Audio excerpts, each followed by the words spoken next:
Yeah. How do we do this? Just jump right in? Let's bring this a little closer. Get cozy. You ready? So this is going to be kind of a different video than what we normally do. We're going to give you a little life update of what's been going on this year. If you follow us on Instagram or if you're on our email list, you may have heard us alluding to the fact that we're dealing with some stuff behind the scenes, and we've been wondering if we should share or how we should share or when to share. And I don't know, before we even sat down today, we both said, okay, we'll film this, and I don't know, maybe we won't post it, maybe we will. If you're watching this, it means that we decided to post it, obviously, but it's some personal stuff, and it's a little bit hard to share, but we also really value showing up authentically and being transparent about the good and the bad. And yeah, we've been having a pretty bad year so far.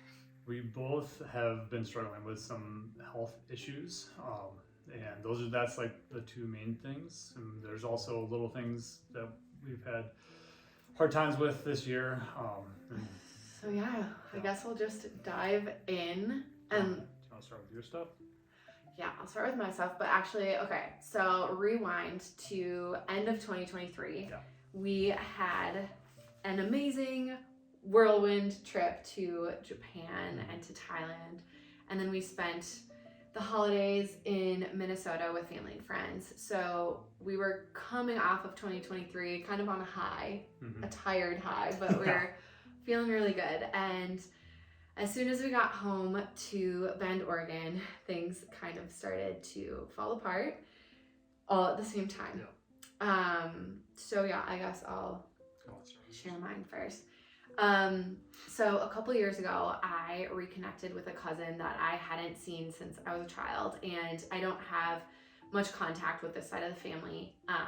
And it was really good connecting with her, and she kind of encouraged me to get some medical testing in relation to breast cancer because of my family history, and just about every woman on that side of the family has had breast cancer. So last fall I did a consultation with a high-risk breast cancer clinic. After looking at my family tree and stuff, they wanted me to be doing checkups every 6 months. So when we came back to Bend, I went in for my second checkup, and they told me that they found 2 masses.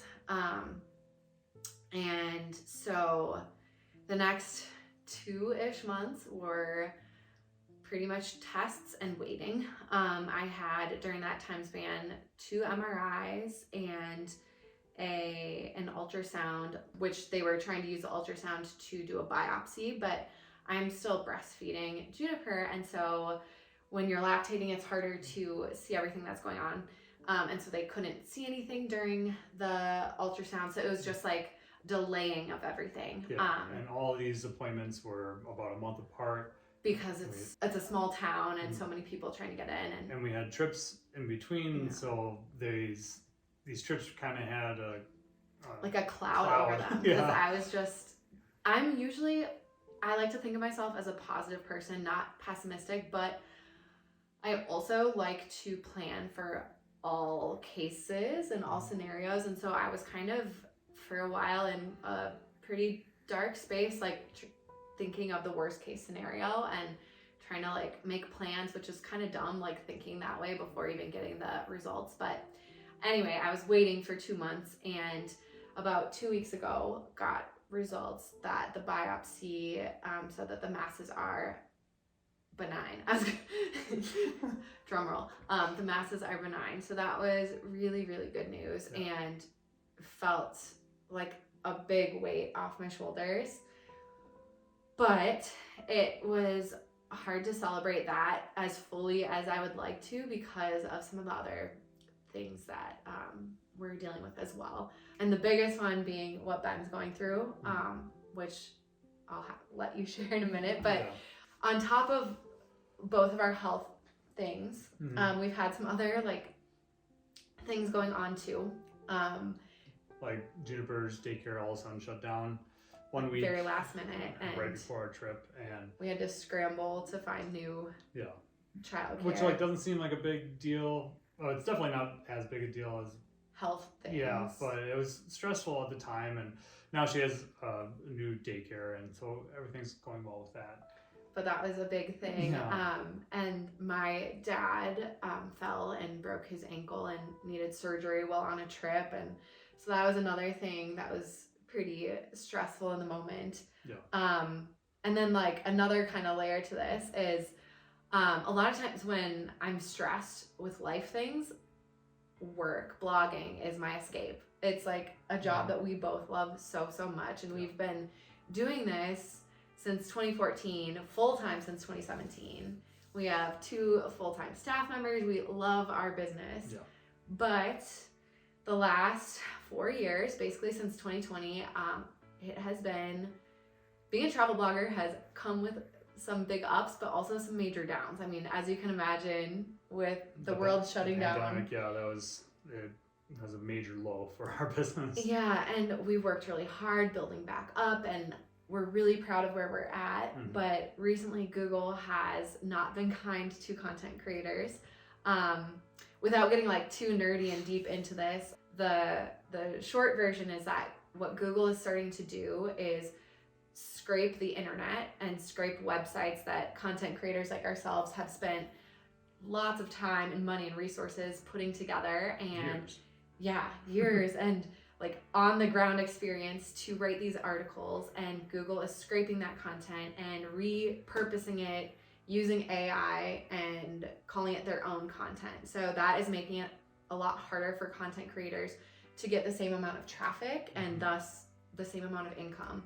So we're doing fine, but it's just one of those things where we're like dealing with personal stuff, and it would be awesome if business was just like hands off right now and we could really focus on ourselves. But it's just this overarching worry of what the future is going to hold with Google and AI. And it seems like Google used to do updates once a year or every 6 months, but now they're changing things almost every month, and it's hard to keep up at times. It's a lot, especially when like, you know, life doesn't pause so that you can deal with Google updates. So that's just kind of like another side note of life. Yeah, and we have other things going on in our life that we just 2 pretty major other things that we just don't feel comfortable sharing about, and so there's just a lot of layers happening, like an onion, as Shrek would say. No, anyway, okay. So I guess this leads us now to So my stuff is something that has been happening all my entire life. I was born with a condition called ameliogenesis imperfecta, where I do not have any enamel on my teeth, and so my teeth, my whole entire life, have been very poor. When I was younger, I had like yellow teeth and very prone to cavities. When I was 18, I had a whole mouth reconstruction with crowning all of my teeth, and almost all my teeth are root canaled. Didn't you have like 52 dentist appointments in 1 year? Yeah, so I went there very often. And ever since then, I've had dental issues, but I've been treating them very reactively. And it's very it's pretty uncanny how many times we're about to do something epic, or we're middle of a trek or something, and I would have a tooth flare up or a problem. Yeah, and to your credit, you are such a trooper, and even when you're in pain or like uncomfortable, you still do these things, which is kind of wild to me. But for example, when we were hiking to Everest Base Camp, Ben had a major tooth infection. Like all of our videos from then and photos, he has like a giant tooth like face. And what's in your cheek? Storing food for winter. Smile. Oh, this is his tooth infection cheek. And he looks like a chipmunk. But it's already starting to go down. Yeah.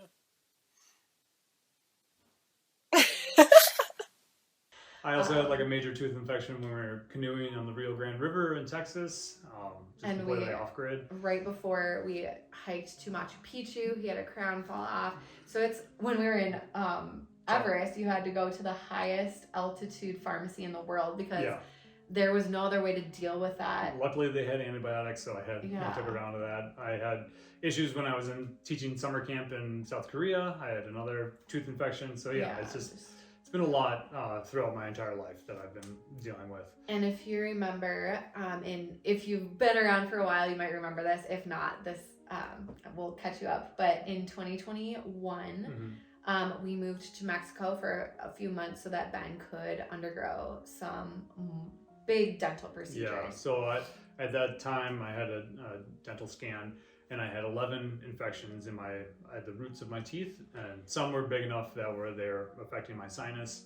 One of them was like really close to hit a nerve in his jawbone. Yeah, so that could have made my jaw permanently numb on that side. So we went to Mexico in 2021. We found a company that vets dentists, and they were great. They paired us with a dentist who was an expert in what Ben needed done. Yeah. And so that ended up being a really good thing for us because at the time, the amount of dental work he needed, we would never have been able to afford it in the United States. Yeah. And so we moved to Mexico for 3 months, had my procedures, I cleared out all my infections, and I've been pretty good since then. And the plan for that, or the hopes for that, was that that would last me a long time. Well, and by long time, you mean like 5 years, potentially 10. The type of procedure he had isn't necessarily foolproof. Like removing infections doesn't mean they won't come back. It's hopeful that they won't, but when we came back to Bend in January, I had a routine dental checkup in February, and I told them that I had a loose crown, and so they did a full dental scan, and turns out a lot of my infections have returned. We're at the point where I don't want to be reactive anymore, and I want to be more proactive in my dental health. And kind of like a side note for anyone who doesn't know much about dental stuff like myself, infections in your teeth lead to your bones, and when you have infections in your bones, it causes bone loss. So leaving the infections untreated really is not an option. Yeah, and the infections right now are actually starting to again creep up into my sinus and causing respiratory problems and just like general pressure everywhere. And so we have met with several different dentists and specialists in Bend, and the procedure that they're recommending was actually first recommended to us 4 years ago, and at that time it was mentally we were not ready for it, financially not ready for it. And so the procedure that they're recommending is for me to remove all my teeth, my original teeth, and get implanted dentures.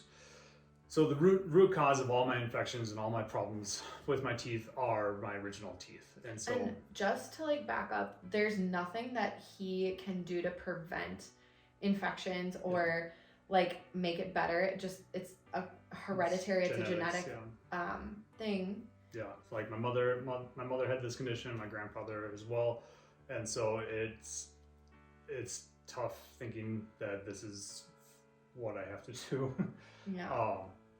So the procedure that they're recommending is to get implanted dentures for my top and bottom teeth. So essentially I would remove all my teeth and have those placed in. So we learned that you would need this sooner rather than later in February, and his pain has started progressing to the point where we were thinking maybe we could put it off a little bit longer, but we have made the decision to have this surgery in May. And it's a lot, like mentally, like thinking about going through that type of procedure. And then physically, like it's going to be a hard one. I'm gonna have like temporary teeth for 4 to 6 months, possibly even longer. And the temporary teeth means that he will be on a spoon-fed diet. So lots of soups. It's a lot to take in, and then on top of that, like we don't really have a support system in Bend, or much of one. And so that's hard too. Like, we feel pretty alone here, and then having to deal with this surgery, and you know, we have our daughter to take care of as well. And I do have a friend who's taking her for a couple nights around the surgery dates, which is really going to be like essential. But it's going to be kind of a, not kind of, it is going to be a It's gonna be hard a struggle. month or two. And then another layer on top of this is the financial part of it. Yeah. So with the whole procedure in Oregon, the dentists have quoted us that it would be $86,000. And none of that is covered by medical insurance. Dental insurance may cover about $1,000. Yeah, dental insurance is kind of a joke. And it can't be financed. So it's like, we made a deposit yesterday, and then on the day of his surgery, which I think is kind of insane that we have to make a payment at 6:30 in the morning before you go in at 7, but Yeah. a payment then, and then about 30 days after that, we'll have the rest of the $86,000. And it's crazy because medical insurance in the United States is supposed to cover infections, treatment of them, removal of them, surgery related to them. But since it's in his mouth and it's a dental specialist doing this, it's coded as a dental care instead of medical. And so it's literally in the coding that makes it so that insurance won't cover it. And so it's just, It's frustrating in that aspect that yeah. we pay for health insurance and dental insurance, and nothing's going to help the situation financially. And it's like, Ben and I we throughout the last 2-3 months have been like, our relationship has been wonderful. Yeah. But the thing that we're kind of like even getting closer, just because we're struggling with all of this together, and we haven't really been able to tell many people. But one of the things that like we kind of clash on is that Ben is really, really focused on the finances and like really concerned about that. And like, who wouldn't be? $86,000 is ridiculous, especially when you have a 2-year-old, and you know, we have some money saved, not that much money saved, but like plans for what we want to do with that money and dreams. And it's really hard. So I understand, but at the same time, I'm like, if it were me in your shoes, and if I had gotten my test results back and it hadn't been benign, like, you wouldn't want me to be focused on the money part. Like, the outcome that we want is that you're healthy and happy. And like, money, it sucks so much that that's the price. But No, it made me even think, like, should we go back to Mexico and do this whole procedure and that's there? likely a question that a lot of people will ask. And we actually just published an article about dental tourism. And like we already mentioned, Ben has had procedures in South Korea, Thailand, Mexico. Really, we have found incredible care around the world. In Thailand, his dentist was trained in Indiana in the United States, had all of her certifications and training from the US, moved back to Thailand, and is able to provide same level of care, the same exact type of implants that he's receiving here, but at a fraction of the price. Yeah, my dentist in Mexico has flown all over the country because she was highly sought after and does dental work everywhere in Mexico. So I guess our short answer to people wondering why we're not moving somewhere else right now for dental procedure, and we explain it more in this article, because we do think that dental tourism can be an incredible option for It really most is. people in most situations, and it has been in the past. Yeah. But long story short, now when we did the last procedure, we were renting and we had a flexible lease. So we didn't have a home of our own to like heal in. Yeah. We didn't have a baby. child. And it was, 3-month type of procedure. This one is going to be like a year of appointments. Yeah. And it's just also nice knowing that the doctors are down the street instead of a flight away. Yeah.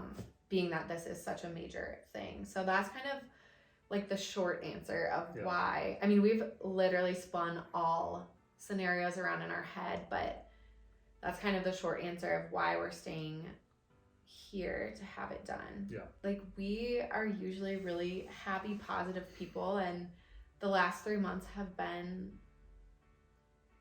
really tough. Yeah. And Um, we're usually able to plan for things and dream about things, and we have like trips on the horizon and things to look forward to, and you know, Just people have have been asking us like our trip plans for this year, and we're like, we can't even make plans. I mean, now we have a surgery date set. Yep. So we can start thinking a little more. I know that like sharing this is really hard, especially like what Ben's sharing. I know that he doesn't like being thought of as the guy with teeth issues, and that's like such a small part of who you are, and it's one of those things that's like a really hard thing to talk about and be open about. But I know that the last time we shared about like dental work in Mexico, we still to this day get messages from people who say that hearing that made them feel less alone. So I know that you're a resource for other people, but it's been hard, and it's hard to like leave this video not on a happy, positive, inspiring note. I think a lot of times, like humans in general, like we share stories after the fact, after we've already gone through the thing, and so we have this better perspective of it. And right now we're like still in it, in the thick of it right now. yeah, like we're doing better than we were a few weeks ago when we were grappling with the fact that I might have to be going through treatment at the same time as Ben. Yeah. So that's very better. Yeah. But we're still the next few months are going to be pretty tough and trialsome, and I know that there will be like a silver lining and a happy ending to this story in the future. But we're just not there yet. Yeah. So that's kind of our update for now.